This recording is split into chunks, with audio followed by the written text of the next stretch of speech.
Prior to tonight's meeting, we will have an invocation offered by Commissioner Waddington, followed by the Pledge of Allegiance. God our Father, as we gather for this meeting this evening, give us the guidance and wisdom to make the proper decisions. Amen. Amen. I pledge allegiance to the flag of the United States of America, and to the republic for which it stands, one nation, under God, indivisible, with liberty and justice for all. Ms. Spriggs, will you call the roll? Yes, Mr. President. Mr. Waddington? Here. Mr. Poole? Here. Mr. Murray? Here. Mr. Brady? Here. Ms. Twine? Here. Mr. Meinzer? Here. My fellow commissioners, for the past 10 days, my wife and I have been vacationing through the mid-Atlantic states up and down the East Coast. And prior to leaving on that trip, we were tested for COVID. That test proved negative. But as we return, it is my belief that we should follow the standard protocols of quarantining for the next 5 days. And in so doing, I'm with you virtually. I have found out the hard way that it is very difficult to conduct these meetings as your president virtually. So I've asked Commissioner Murray to take the gavel for tonight's meeting. I trust and know that you are in good hands. Thank you, Mr. Brady. Commissioners, Commissioner Harris is not able to be here tonight. Would some care to make a motion to excuse him? So moved. Been a motion. Is there a second? Second. Been a motion and second. Without objection, the motion be approved. And hearing no objection, the motion is approved. Commissioners, you have before you the minutes of our meeting of September 28, 2020. What is your pleasure? Mr. Chairman, Mr. Waddington.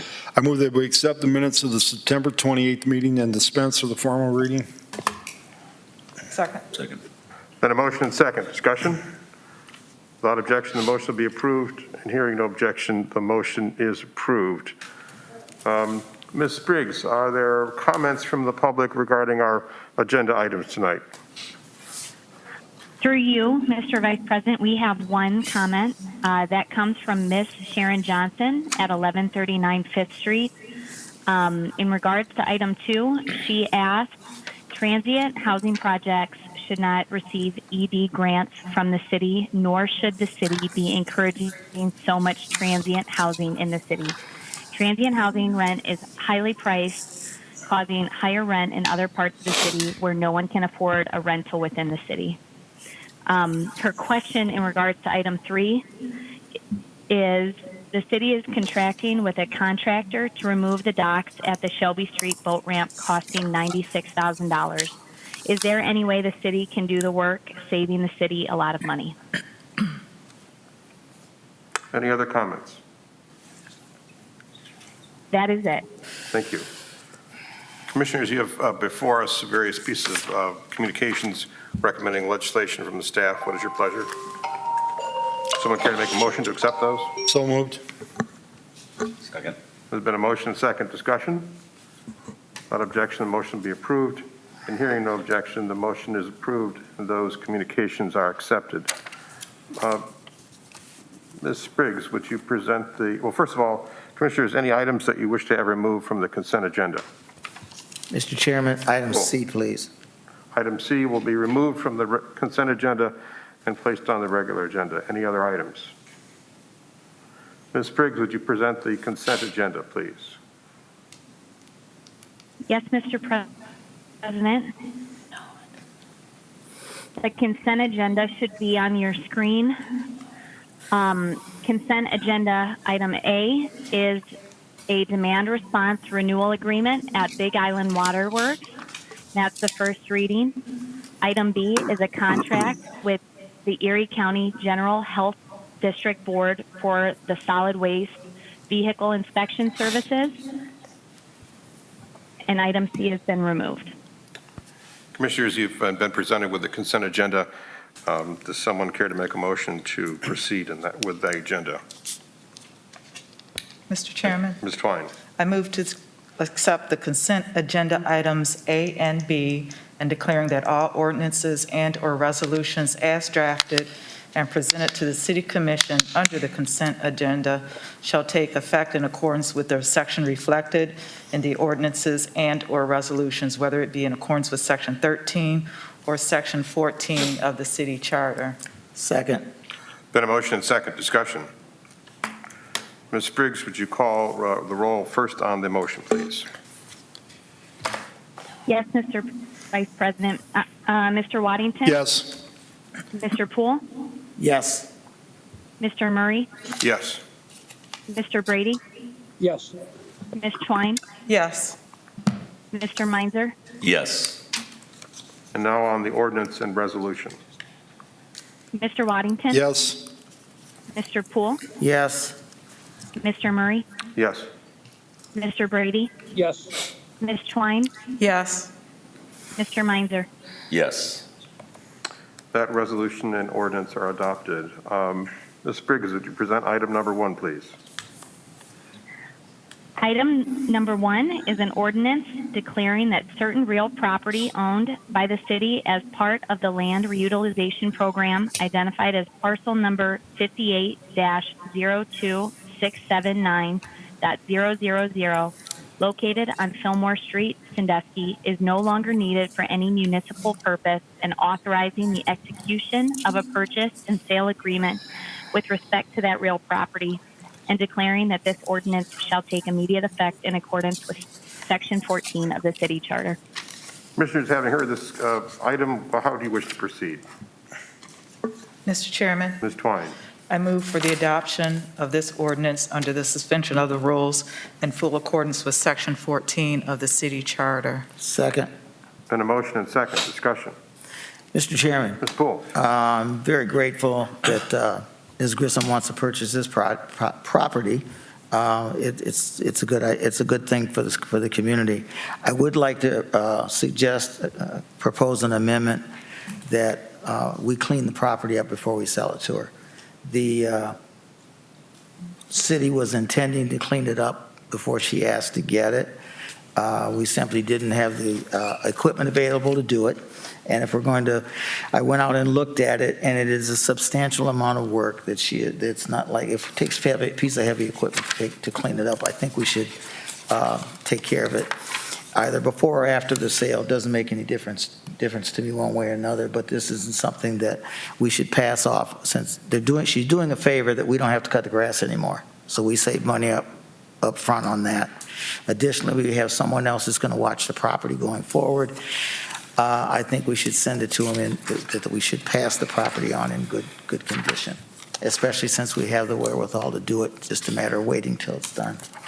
Mr. Poole, may I, if I may inquire, I want to make sure that we have some specific language that we can all leverage off of. Sure. Is it your proposal that before or after we transfer the property, that we clean the surface up, if I understand it, of concrete that's sitting there? It's the entire, if you read the communication, the lot is overgrown, has become a dump. There is a big concrete step at the front of the property that I looked at, but that's just part of it. And the reason she wanted to buy the property, is because it is an eyesore, attracting whatever rodents and so forth. And it's a matter of, we just could not get to clean it before she said, please, I'll take this property. And I think we should clean it before we send it to her, before we give it to her. Or I think we should clean up the property and not pass that burden on to the citizen. I understand. I just don't want to vote in favor of an open-ended obligation because I don't know what's there. Oh, staff can speak to that. The staff can speak to that. I'll be happy to let staff talk about what needs to be done, because that's why they wanted the property. Take it over. There's someone available who can answer the question about the scope of the debris on the property or what needs to be cleaned up. Through you, Commissioner Vice President, I believe Matt might be the best to speak to that, but I, along with Chief Orzak, were part of the Land Bank Committee who approved that. I can't recall specifically what it looked like, to Commissioner Poole's point, but I believe part of the program or consideration for acquiring property free of charge is the actual, efforts put into keeping the property clean and eventually cleaning the property moving forward in the future. But Matt can probably speak to this actual specific property, and I can't recall offhand why we. Yeah, I'm happy to speak. So let's go. Through you, Commissioner Murray, to Commissioner Poole. From a staff perspective, I don't think we would disagree with Commissioner Poole's recommendation.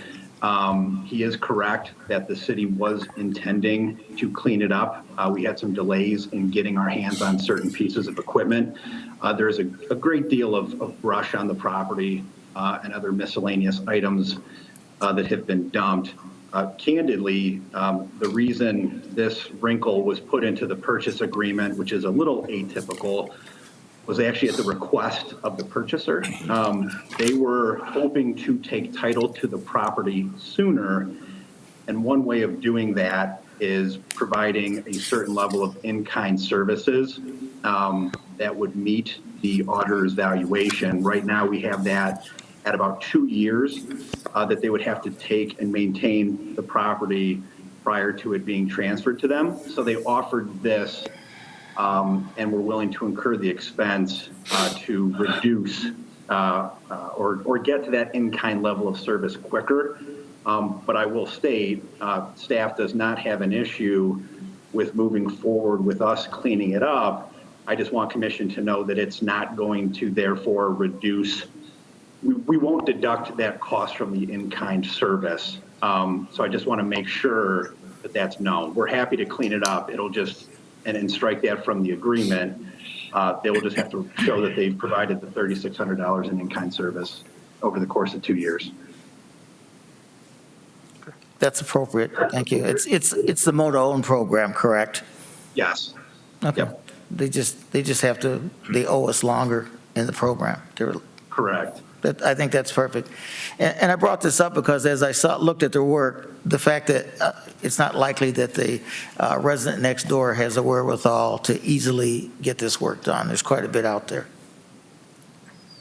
Mr. Poole, if I understand, then if I may restate your motion. Sure. And if I don't mean to be inaccurate, but I understand that you wish to modify the purchase and sale agreement to remove that advanced owner contribution or would-be owner contribution, and then have the city clean the surface of concrete, brush, and any materials that have been dumped there. Correct. Okay. Is there a second to that motion? Second.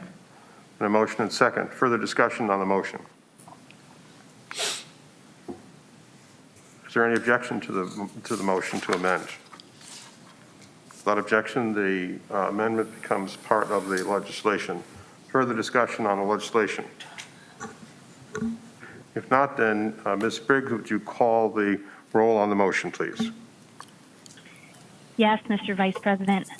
Mr. Waddington? Yes. Mr. Poole? Yes. Mr. Murray? Yes. Mr. Brady? Yes. Ms. Twine? Yes. Mr. Meinzer? Yes. And now on the legislation.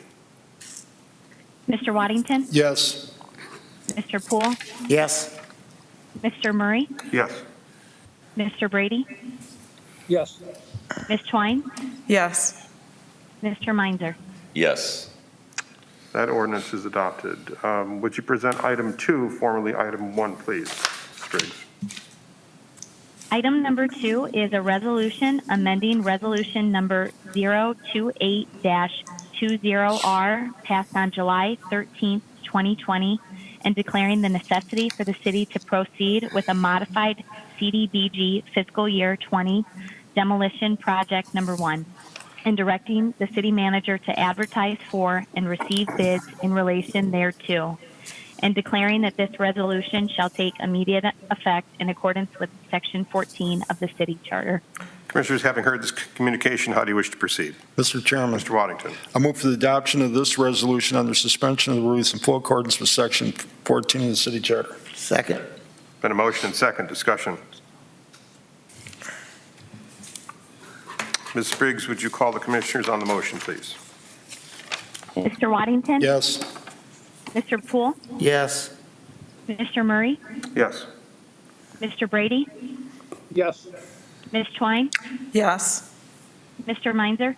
Yes. And now on the resolution. Mr. Waddington? Yes.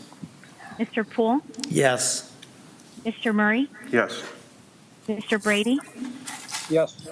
Ms. Twine? Yes. Mr. Meinzer? Yes. That resolution is adopted. Item number 3, please, formerly item 2. Item number 3 is an ordinance authorizing and directing the city manager to enter into an enterprise zone agreement with Name 1 Yellowstone LLC relating to property located at 333 East Washington Street and declaring that this ordinance shall take immediate effect in accordance with Section 14 of the city charter. Commissioners, having heard this communication, how do you wish to proceed? Mr. Chairman, Mr. Meinzer. I move for the adoption of this ordinance under suspension of the rules in full accordance with Section 14 of the city charter. Second. It's been a motion and second. Discussion. Mr. Lasko, perhaps you could kick this off, or Mr. Whoopser, however you wish to proceed. Matt, go ahead. Yes, to members of the commission. Just a little bit of background first on the applicant who has made application for a 10-year, 75% enterprise zone abatement. The applicant is comprised of 3 members of the Zimmerman family, which is led by Brent Zimmerman from Cleveland. Some of you may know Mr. Zimmerman. He's a very successful entrepreneur and developer in Cleveland. He sort of began in the development world with the construction of townhouses in downtown Cleveland. He's also built a 30-plus unit complex on Cleveland's west side. He's also the founder and CEO of Saucy Brew Works, which have locations in Cleveland and Columbus. And he has roots in the Sandusky area, and he's looking to come back here and invest those dollars within Sandusky. The company has recently purchased the long vacant property at 333 East Washington Street. They closed on that property in September. This is immediately east of Hartung Title Agency. And what the company is looking to do is to adaptively reuse and historically renovate the property into what is now will be 7 short-term transient rental lodging units. And we'll also have additional indoor and outdoor amenities to be used by the guests there. It will be managed by a full-service property management company and will employ accounting, cleaning, and property management staff. And the goal is to be done and fully renovated in anticipation of the 2021 vacation season. Based upon the level of investment into the vacant property, and really in an area of town that we're starting to see significant investment in, and meeting a demand for the vacation rental and short-term lodging, staff recommended approval of the 10-year 75% abatement. As we all know, the property owner would be obligated on an annual basis to meet certain obligations that are annually reviewed by the Tax Incentive Review Committee. And those, per the draft agreement that was provided to Commission, he must invest $450,000 on top of the acquisition costs, must be completed by June 30th of 2021, and must create 3 new full-time employment positions with minimum $90,000 in payroll. And although not being legislated or in front of Commission tonight, I did make a note in my communication that earlier in the year, the EDIC committee did actually recommend a grant of $50,000 to this project. In conversations with the developer, we've mutually agreed to reduce that grant award to $10,000. So really in front of Commission tonight is consideration of the enterprise zone agreement. Thank you, Mr. Lasko. Additional questions or comments, commissioners? If not, then. Yeah, just, Mr. Chairman, I don't have a question, just in relation to the comments made by the citizen. this Airbnb is new for the community, and granted, it's legal to put them in certain locations without any question, but we don't know that it's going to be working.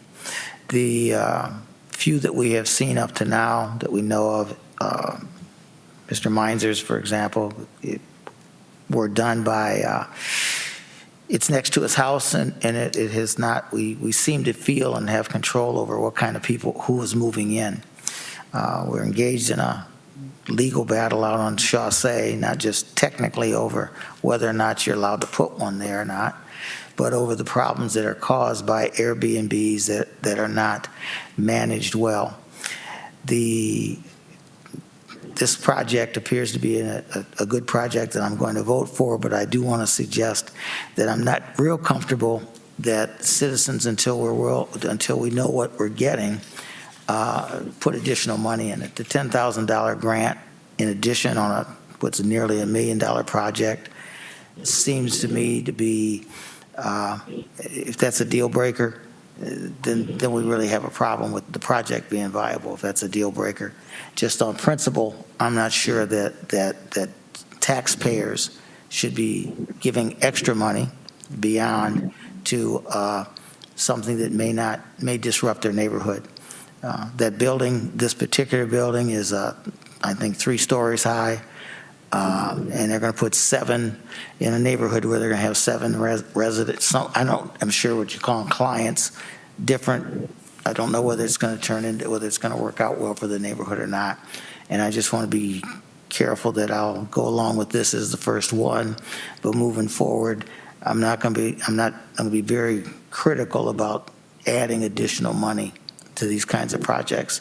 Otherwise, this really looks like it could be a nice outcome for that building. We just don't know whether or not it's going to have a good impact on the neighborhood or not. Thank you. Additional questions or comments? Mr. Chairman, Mr. Meinzer. through you to Mr. Lasko or Mr. Wipser, I just want to make sure it was clear that the $10,000 would not be granted until they meet all the building codes and the planning codes and the zoning codes and parking situations, and any neighborhood concerns would be addressed at the time. And then it seems like this process that I went through, and then when the final inspections are completed and everything's up par, then the 10,000 is released. Yes, this is Matt. That's absolutely accurate. The way the grant agreements are written is that this is a reimbursable grant that must be paid out only after the project costs have been verified, contractors have been paid, and then ultimately they've received a certificate of occupancy from our building division. So without question, the funds will only flow into the project once they've met all of their obligations and our regulations. Additional questions or comments?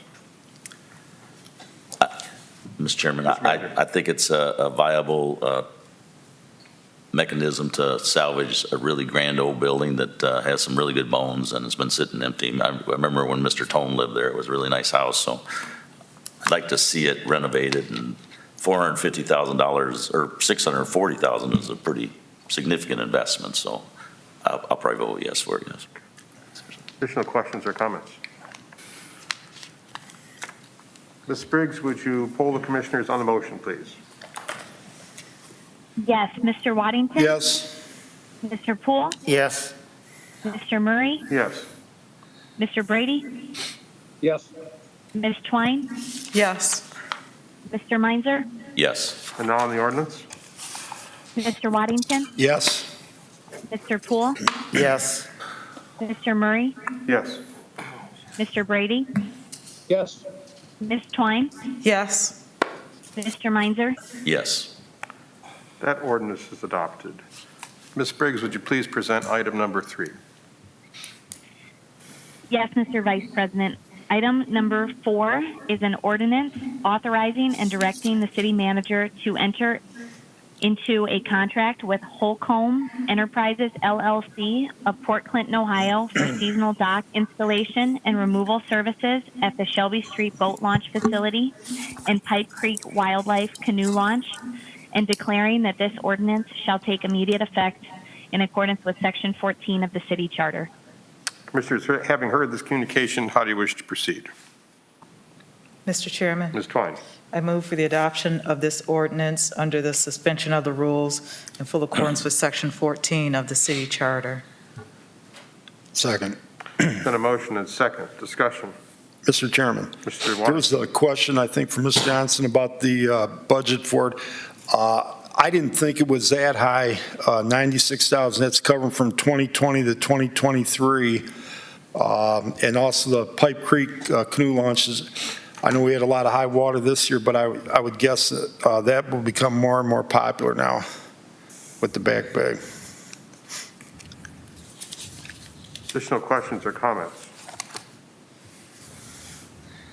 Mr. Chairman, Mr. Meinzer. I think to speak to Ms. Johnson's concerns, is it, or through you to Mr. Klein, I would suppose, is it the city cannot do it because of the need for heavy equipment, danger, time constraints? I'm just kind of curious why this city doesn't tackle this. Yes, sir. I'm assuming everybody can hear me. Through you, Commissioner Murray. The city does provide personnel, but we do not have the crane or the barge that's needed to do the work from the water, and the long reach excavator that would also be needed to reach that far out. So we can provide some personnel on land to bolt some things together. And in the past, we've always provided somewhere in the range of about 6 to 8 people to bolt all of the docks together and make sure everything's ready for them to put them in place. But we don't have the equipment to reach that far into the water, so they do have to bring in their barge at both locations. And one other thing, I know it came up in the past, the fire department does help. There are caps that they dive down, and they will put those caps on the bottom of the bay so that the debris does not get back in there when the posts are removed. So we do provide as much labor as possible, and unfortunately the cost does end up being just over $96,000 for 3.5 years. Thank you, Mr. Klein. Additional questions or comments, commissioners? If not, then Ms. Briggs, would you poll the commissioners on the motion, please? Mr. Waddington? Yes. Mr. Poole? Yes. Mr. Murray? Yes. Mr. Brady? Yes. Ms. Twine? Yes. Mr. Meinzer? Yes. And now on the ordinance, please. Mr. Waddington? Yes. Mr. Poole? Yes. Mr. Murray? Yes. Mr. Brady? Yes. Ms. Twine? Yes. Mr. Meinzer? Yes. That ordinance is adopted. Ms. Briggs, would you present item number 5, formerly item number 4? Yes, Mr. Vice President. Item number 5 is a resolution declaring the necessity for the city to proceed with the proposed wastewater treatment plant digester cleanout project, approving the specifications and engineer's estimate of cost thereof, and directing the city manager to advertise for and receive bids in relation thereto, and declaring that this resolution shall take immediate effect in accordance with Section 14 of the city charter. Commissioners, having heard this communication, how do you wish to proceed? Mr. Chairman, Mr. Waddington. I move for the adoption of this ordinance under suspension of the rules in full accordance with Section 14 of the city charter. Second. There's a motion and second. Discussion. If there ever was a micro job, this is it. Ms. Briggs, would you poll the commissioners on the motion, please? Yes, Mr. Vice President. Mr. Waddington? Yes. Mr. Poole? Yes. Mr. Murray? Yes. Mr. Brady? Yes. Ms. Twine? Yes. Mr. Meinzer? Yes. And now on the resolution? Mr. Waddington? Yes. Mr. Poole? Yes. Mr. Murray? Yes. Mr. Brady? Yes. Ms. Twine? Yes. Mr. Meinzer? Yes. That resolution is adopted. Ms. Briggs, would you present the last item, please? Yes, Mr. Vice President. Item number 6 is a resolution declaring the necessity for the city to proceed with the proposed 2020 sewer lining project, approving the specification and engineer's estimate of cost thereof, and directing the city manager to advertise for and receive bids in relation thereto, and declaring that this resolution shall take immediate effect in accordance with Section 14 of the city charter. Commissioners, having heard this communication, how do you wish to proceed? Mr. Chairman, Ms. Twine. I move for the adoption of this resolution under the suspension of the rules in full accordance with Section 14 of the city charter. Second. It's been a motion and second. Discussion. Mr. Chairman, Mr. Waddington. I guess I'll throw this out for Mr. Klein. Instead of open cutting, when I read through this, it said cuts are only going to be the manhole covers and service connections, and it was going to be about 1.2 miles. Reading this, I question, because I live fairly close to the Larchmont area, north, south, east, and the West Larchmont, and then Stallwood, Carland Drive, and the Johnson Buchanan and Chalet Drive areas.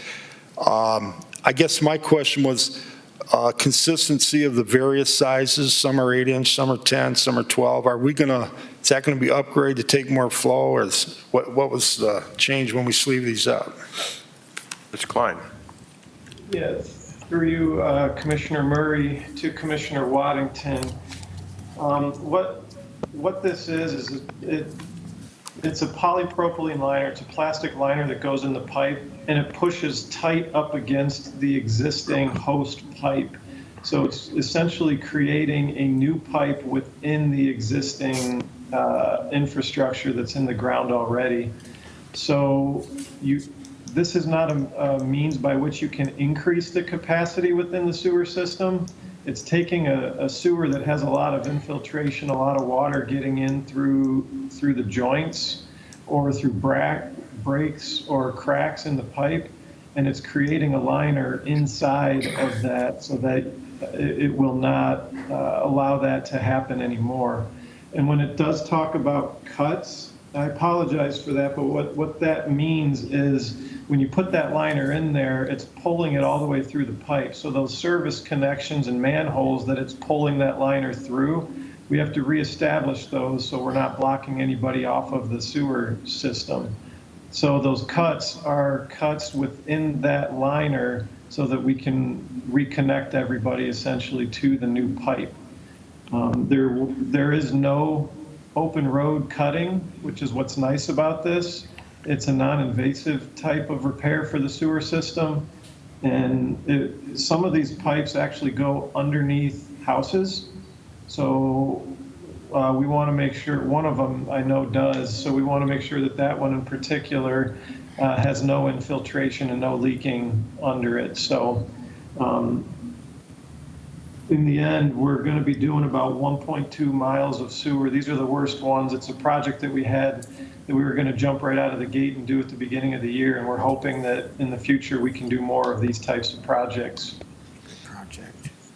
Thank you, Mr. Klein. Additional questions or comments? Ms. Briggs, would you poll the commissioners on the motion, please? Yes, Mr. Vice President.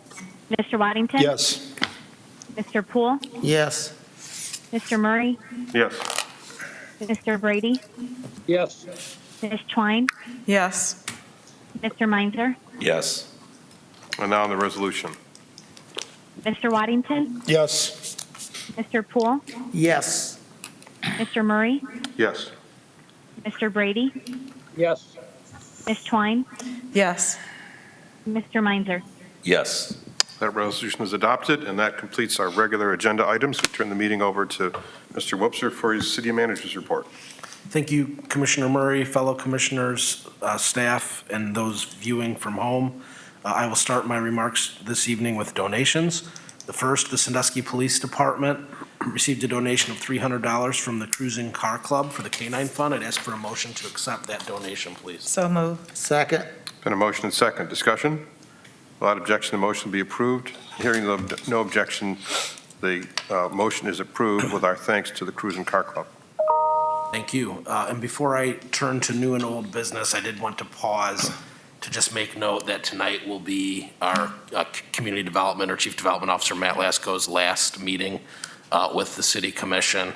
And I just wanted to personally say thank you to Matt for what has been a great 6 years, nearly 6 years of service to the city in his current role. He has been a huge part of our progress, from larger development projects to the housing division and the building department.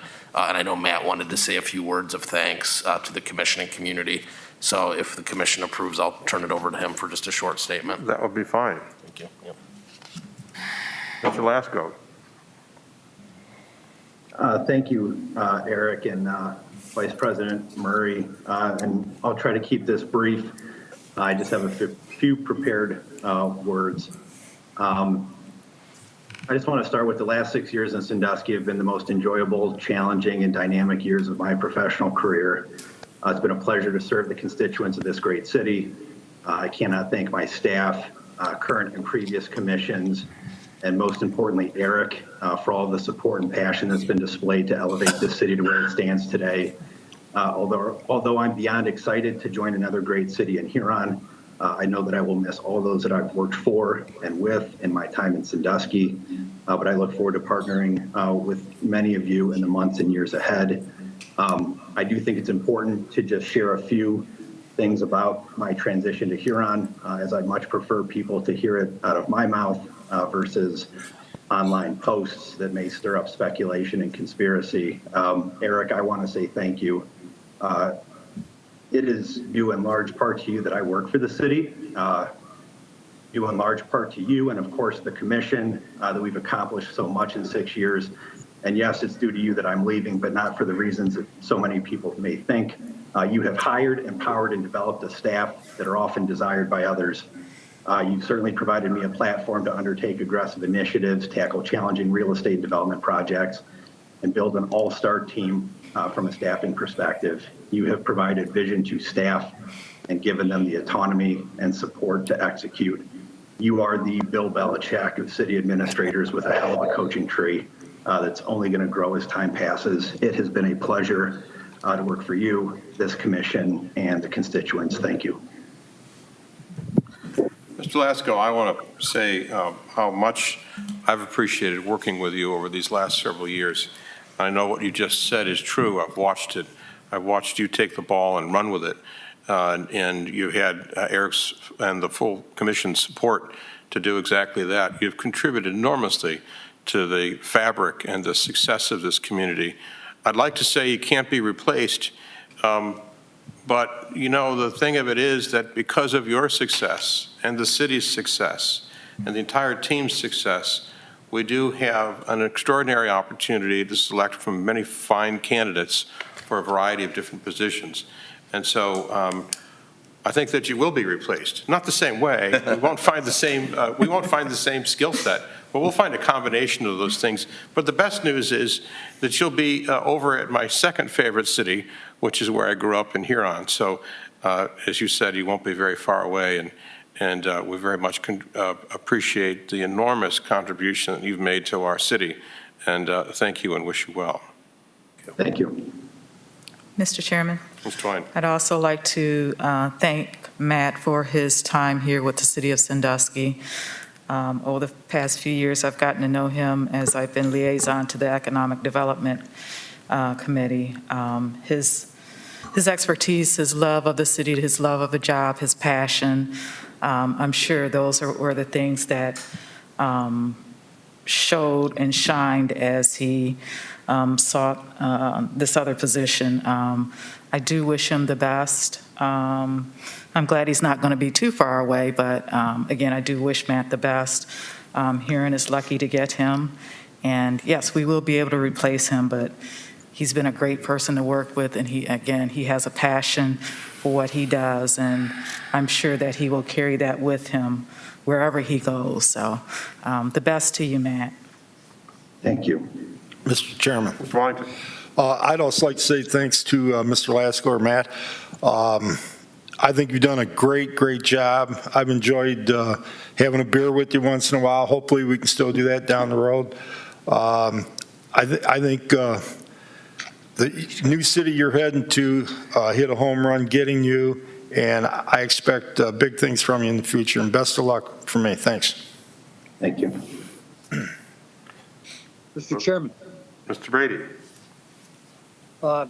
Mr. Lasko, I echo my fellow commissioner's sentiments. You I've watched you in the last 5 or 6 years, and you have put together deals that we would have struggled with otherwise. Thank you for that. The city is being transformed both by Mr. Whoopser's leadership, but certainly by your leadership in that department. I know we are losing a great person in economic development, but we are gaining a great friend in the city manager's seat in Huron, and we will leverage that into a great future for both the city of Sandusky and the city of Huron. So Godspeed to you. Thank you. Mr. Chairman, Ms. Poole. Matt, it's been great working with you, and what all the rest of these folks said is very, very true, and wish you the best as you move forward in life. Thank you. Good luck now. Mr. Chairman, Advisor. I have to say I only got to work with you, Matt, for 6-7 months, but I've always been impressed with your answers, any questions thrown at you at the table, very articulate and comprehensive answers, and obviously Huron was paying attention, and they stole you from us, so I'm a little envious, but good luck. Thank you. I did everything I could to throw Huron off the sun for the last 6 months. Unfortunately, that didn't work out, but I do want to just say really briefly, Matt, thank you for the kind words about me, but tonight and everything that you've accomplished in the last 6 years with the city this is for you. We wouldn't be sitting in the City Hall building right now that we're going to benefit for generations to come without your really hard work on this. I am very touched by what you've said tonight, but more importantly, I am inspired by what you accomplished in the city, and I can't wait to see what you accomplish in Huron, and I look forward to working as peers and continued partners in your new role. And as we transition from the exit of one great director from the city, we open a new chapter with my next request of the City Commission, which is to introduce to you our nominee for your approval as our new law director. I first want to thank Commission Vice President Murray for his role in serving as the liaison of the City Commission along with several department directors as we interviewed several law director candidates. But it was very clear from the beginning that Brendan Heil emerged from that group with his energy and passion and interest in the work that we do in the community that we serve.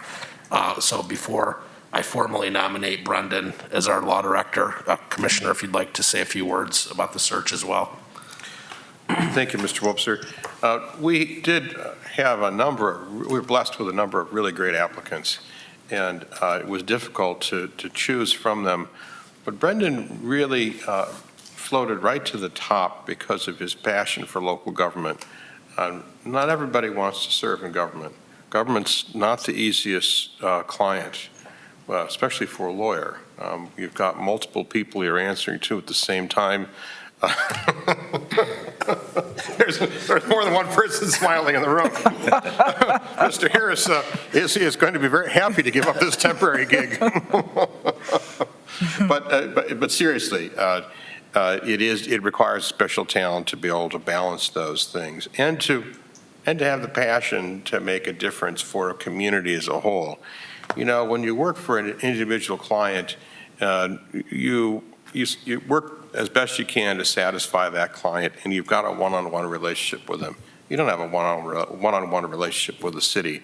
So the feedback that you get is more diffuse, but you can leverage the work that you do so much more greatly because of all the different people that you work with. So I was really pleased that you applied and you really did shine, and I look forward to great things from you. I'm sure you'll make a fine law director, and I know that Mr. Harris is going to be available for a period of time to be able to at least share some thoughts and some experiences.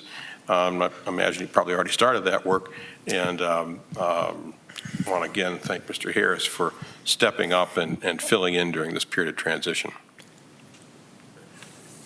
Through you, Commission, Vice President, may I just say a few words before we pass or introduce Brendan Heil, more in terms of me echoing what Matt Lasko had, because I will be at the next commission meeting, irrespective of where you fall with Brendan Heil's vote. So I'll be at the next commission meeting in terms of this not being my last. But I do want to echo what Matt had said in his earlier remarks in a sense that I think I've never been one to read papers too often, even though Matt Westerholt and Andy do an excellent job. But I read the Register, but I don't have social media, Facebook or Instagram or any of those platforms. So, but I do hear, rumors and gossips as to why people left. But I wanted to echo what Matt said earlier in the sense that the only reason I came back, even in an interim capacity, is the opportunity to work again with people like Eric, people like Matt Lasko, the city commission here. So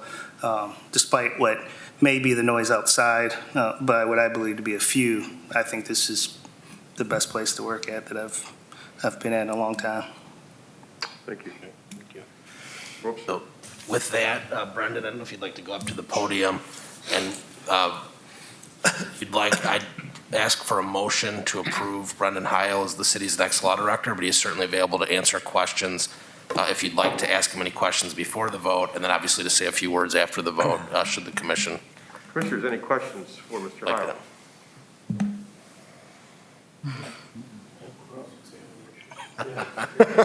So if I guess I'd ask for a motion to approve Brendan as the next law director. I did this once before. Well, thank you. I always appreciate advice. All right. Commissioners, would someone care to make a motion to affirm the city manager's choice of Mr. Heil as the law director? So move. Second. Been a motion and second. Discussion. Ms. Briggs, would you poll the commissioners on the motion, please? Mr. Waddington? Yes. Mr. Poole? Yes. Mr. Murray? Yes. Mr. Brady? Yes. Ms. Twine? Yes. Mr. Meinzer? Yes. And now, Law Director Heil, what would you care to tell us? Sure. Thank you so much for having me tonight, and I am beyond excited to have this be the first of many, many, many meetings with you all. As I think everyone has echoed here tonight, from Matt, who unfortunately I don't think we're going to be working together, and I was looking forward to that, to Eric and Justin. I am very, very excited to be joining this team because it has been just from afar, as a Northern Ohioan in Cleveland, I've just seen the amazing progress you have all been making, led by the commission, and I am excited to join that and be a part of that and help that for years to come. So thank you for having me tonight, and I look forward to getting started in a few short weeks. Thank you. Saddle up, buddy.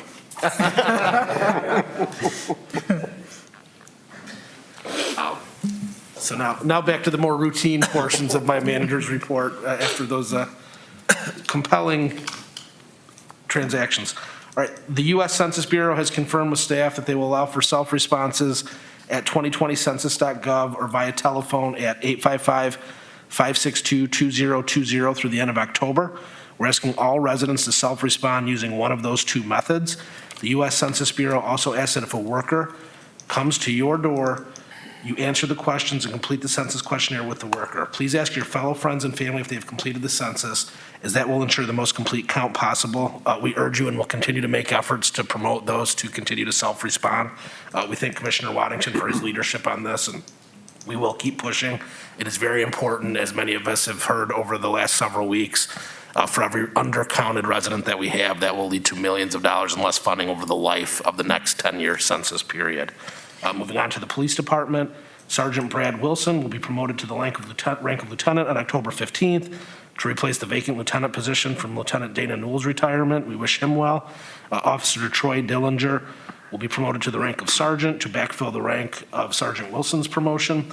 The promotion will take place on October 15th as well. Congratulations to both Brad and Troy on those promotions. For the finance department, the city will be receiving an additional $885,182 in CARES Act funding. The city is extremely grateful for these funds.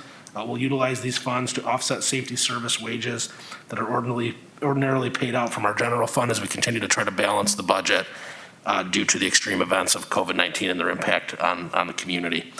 Also, the next Finance Committee meeting is scheduled for October 23rd at 8 a.m. Due to COVID-19, the meeting will not be open to the public, but can be viewed on the city's YouTube channel.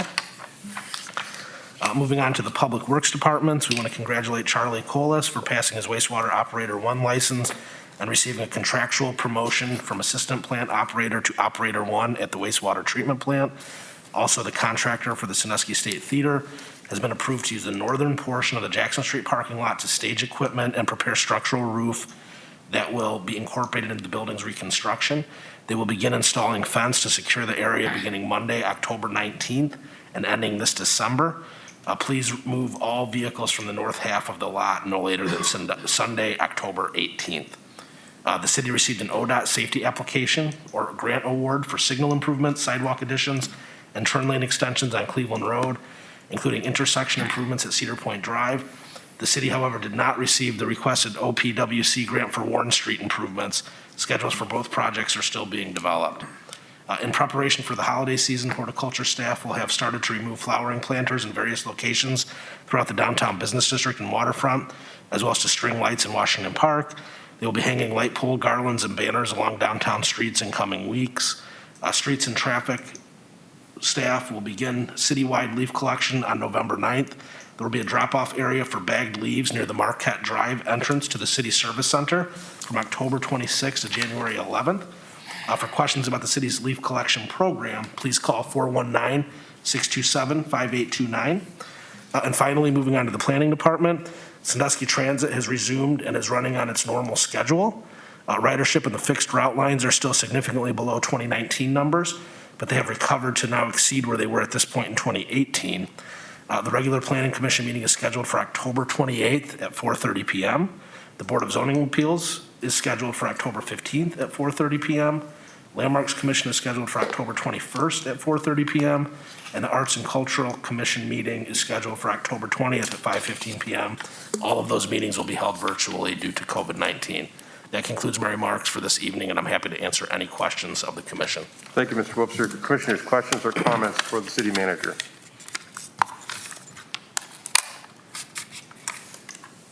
If not, then we will turn to items of old business. Anyone having any items of old business? Mr. Chairman, Waddington. just a reminder that this Saturday, the 17th, and Sunday, the 18th, we can drop off brush at Barnes. It's a lot of limbs and stuff from the storms, and I got some piled up in my yard that I'm going to be taking. It's a good reminder, Mr. Waddington, to thank the city staff and especially the gentlemen, the Sandusky High School Gentlemen's Club, for their help on Saturday at the citywide cleanup day. The numbers were down a little bit as far as I could see from prior years, and that's quite understandable, but I appreciate staff being willing to pursue that. It's made a difference in our community, slowly but surely. It's made a difference, and I want to thank Mr. Waddington for his continuing leadership and initiative in that regard. Additional items of old business. Mr. Chairman. Mr. Waddington. I don't know, I guess this would be old.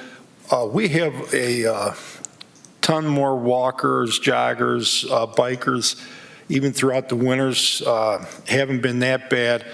Is there any conversations going on about the restrooms again? Remember, we bring it up about every year about, I know we had one down by the Meg Street area. We had one there, and then, but with a lot of people walking and, taking their dogs out and that, we don't want them urinating on cars or behind bars or cans, Is there anything in the works there to have something open where? So through the commission president to Commissioner Waddington, Director Klein can probably speak to the most active or in the most comprehensive way as it relates to the entire waterfront or city parks. I do know that the Jackson Street restrooms are meant to be now 365 days a year open, so that is an added improvement where there's at least one location where throughout the winter there will be public restrooms. I can't speak to whether or not once we close Shoreline Drive, whether there's a plan currently for Porta Johns to continue to be open at various locations, but Director Klein can speak to that, and it's certainly something we can look into if there continues to be a demonstrated need. Mr. Chairman, we have a lot of walleye fishermen that go down to the Battery Park area on the piers there and behind the Washington Street Pier. I'm just wondering if we could have that one down there maybe through like January or something. There's a ton of cars. I'm sure you've seen it. Yeah, it's increasing too. You know, it does seem as though there's a genuine need. I don't know that we need one every couple of blocks, but if we I had mean, a one. portable one I'm talking about. Oh, it is portable. Yeah, one, just yeah. portable. Okay, well, we've had those in years past. Mr. Klein, could you perhaps send the commission an email with the contract or the schedule of the places where we do put those porta potties? Yes, I certainly can. And just so you guys are aware, we just issued an RFP to re-up on our portable restrooms. So the timing of this is perfect because those proposals are due at the end of the month. So I'll get you guys that schedule that's in there. And if you guys have any other comments, it has dates when they're picked up, when they're put out. So if you guys have any other comments or want to see something different on there, just let us know and we can certainly make a change to that document before we receive those requests. Perfect, thank you. Just out of curiosity, while we're on the subject, I was walking down on the pier recently, and I noticed the restrooms had a sign on there that said for emergency use only. It was, Yeah. but what? Do we have those signs up all the time? No, we do not. This is the first year that we put them up at the recommendation of the health department. I see. Got it, thank you. Any additional items of old business? Any items of new business?